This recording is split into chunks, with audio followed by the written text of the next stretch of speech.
തന്നിഷ്ടക്കാരി, അഹങ്കാരി, വിവരമില്ലാത്തവള്. ആരാടാ? എൻ്റെ ഭാര്യ, ഞങ്ങളുടെ മോള്. സ്വാഭാവികം. മടുത്തിരിക്കും. എടാ നീ എന്നെ നോക്ക്, 30 long years of my marriage. നീ ഞങ്ങളുടെ 90s ജയറാമിൻ്റെ പടങ്ങളൊക്കെ നിന്നിരുന്ന് കാണണം. എടാ ആവശ്യം വരാണെങ്കിൽ നമ്മളൊരു ചെറിയ കിണുക്കൊക്കെ കൊടുക്കണം, തലയിൽ വരച്ച വരയിൽ നിർത്തണം. ഞാൻ പറഞ്ഞത് മനസ്സിലായില്ലേ നിനക്ക്?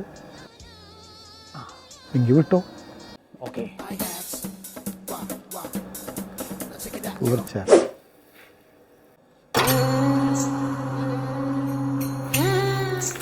എന്തായി, ഒതുക്കിയോ? അവൾ എന്നെ ഏ അവളെ ചെറുപ്പത്തിൽ കരാട്ടെ പഠിക്കാൻ വിട്ട കാര്യം നിങ്ങൾ എന്നോട് പറഞ്ഞില്ല. ചതിയോ? അയ്യോ, ഞാനത് ഓർത്തില്ല. എന്തേലും പറ്റൂടാ? ഇപ്പോഴത്തെ പിള്ളേരൊക്കെ ജയഹോക്കിയാണ് കാണുന്നത്, അല്ലാണ്ട് ജയറാമിൻ്റെ പണ്ടത്തെ പടങ്ങളല്ല.